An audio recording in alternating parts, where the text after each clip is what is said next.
Hi everyone. अब हम लोग बात करने वाले हैं कि एक फॉर्म सबमिट करने के बाद में जो डाटा हमें मिलता है उसको टेम्पलेट इंजन की हेल्प से कैसे डिस्प्ले करवा सकते हैं। आपको ध्यान होगा लास्ट पार्ट के अंदर हम लोगों ने ईजीएस टेम्पलेट इंजन के बारे में पढ़ लिया था और यहाँ पे भी हम लोग ईजीएस टेम्पलेट इंजन का यूज करने वाले हैं। सो अगर मैं आपको स्टेप्स बताऊं तो सबसे पहले हम लोग एक फॉर्म बनाएंगे ईजीएस टेम्पलेट के साथ में। उसके लिए हमें राउट बनाना पड़ेगा, फॉर्म को सबमिट करेंगे और जो हमें डाटा फॉर्म से सबमिट करने के बाद मिलेगा उस डाटा को हम लोग ईजीएस टेम्पलेट के ऊपर डिस्प्ले करवाने वाले हैं। कुछ इंपॉर्टेंट इंटरव्यू क्वेश्चंस को डिस्कस करेंगे। नोट्स, कोड और प्लेलिस्ट का लिंक आपको डिस्क्रिप्शन बॉक्स में मिल जाएगा। कभी कभी हमें लगता है कि बस ट्यूटोरियल्स देखना काफी नहीं होता, हमें एक प्रॉपर गाइडेंस, 1-to-1 मेंटरशिप, एक स्ट्रक्चर्ड ट्रेनिंग चाहिए होती है जो हमें रियल में जॉब तक पहुंचाने में हमारी हेल्प करे। सो इसके लिए शार्पनर टेक आपकी हेल्प करेगा। आपको डिस्क्रिप्शन बॉक्स में दिए हुए लिंक पे कुछ डिटेल्स प्रोवाइड करवानी है, जैसे नाम और नंबर।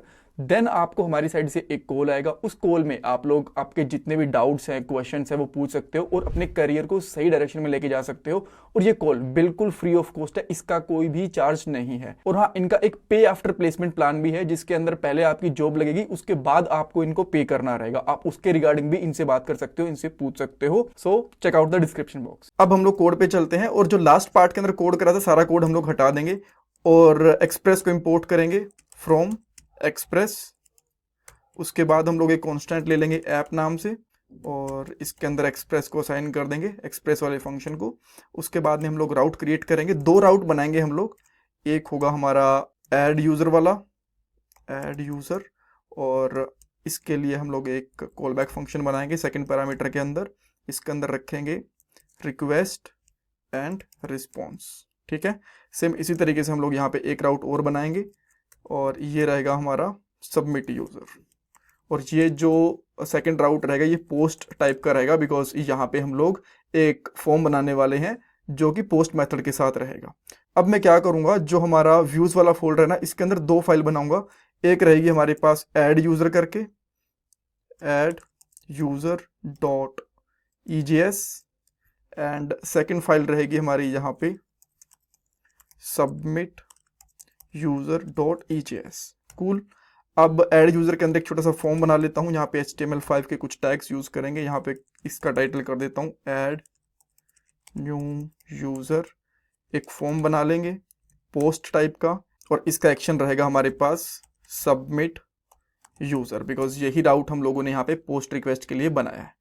देन उसके बाद हम लोग यहाँ पे कुछ इनपुट फील्ड्स ले लेंगे। यहाँ पे इनपुट लूँगा, यहाँ पे लिख दूंगा एंटर यूज़र नेम और इस फील्ड का नेम बेसिकली नेम ही रहेगा।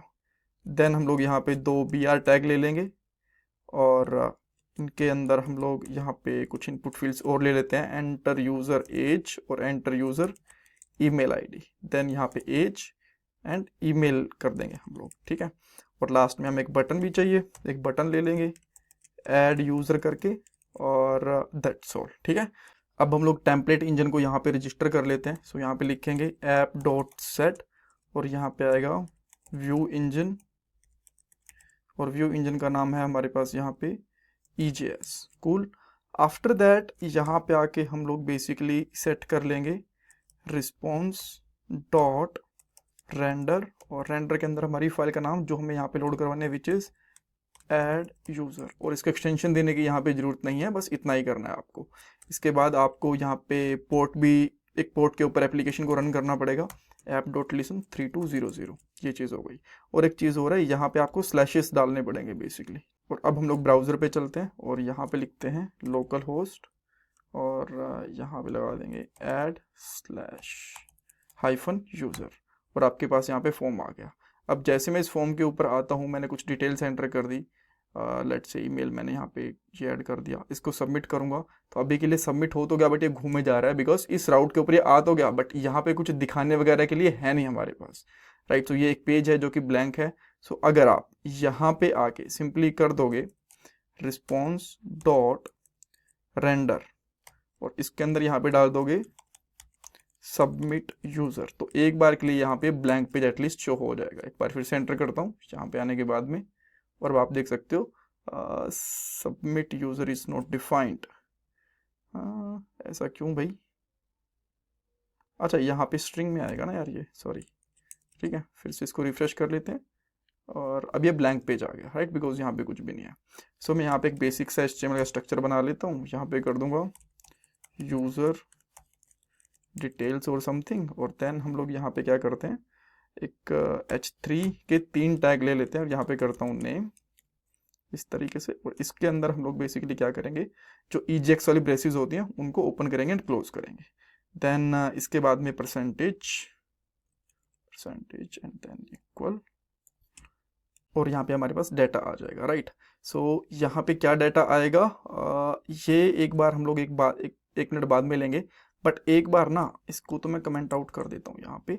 बट पहले यहाँ पे एक बार के लिए डाटा डिस्प्ले करवा के देख लेते हैं, राइट। तो अगर मुझे यहाँ पे डाटा को लेना हो तो मैं यहाँ पे करूँगा रिक्वेस्ट डॉट बॉडी, यहाँ पे प्रिंट करवाऊंगा। बट वो तभी काम करेगी जब हम लोग यहाँ पे URL इनकोडेड मिडलवेयर का यूज़ करेंगे। सो यहाँ पे लिखेंगे ऐप डॉट यूज़, और इसके अंदर लिखेंगे एक्सप्रेस डॉट URL इनकोडेड, और इसके अंदर एक ऑब्जेक्ट पास करना पड़ेगा विच इज एक्सटेंडेड फॉल्स, ठीक है। अब यहाँ पे आके मैं वापस से इस फॉर्म को सबमिट करता हूँ।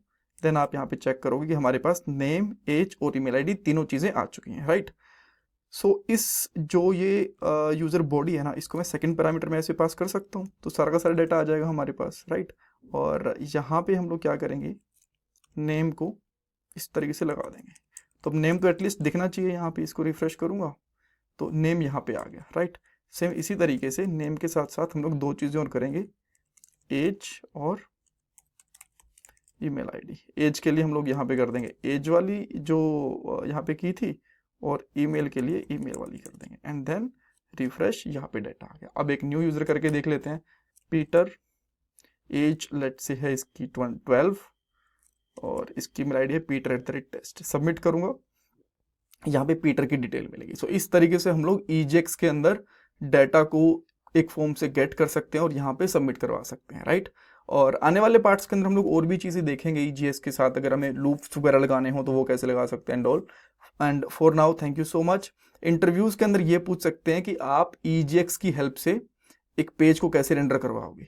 और एक और चीज़ जो मैं आपसे पूछता हूँ, उसका कमेंट सेक्शन के अंदर आप मुझे आंसर दे सकते हो, कि जो हम लोगों ने एक फोल्डर बना रखा है व्यूज़ वाला, ताकि EJS वाली जो फाइल है इसके अंदर रख पाएँ।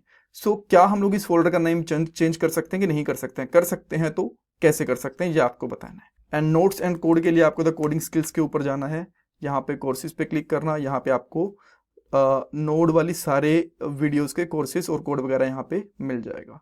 So thank you so much for watching this part guys.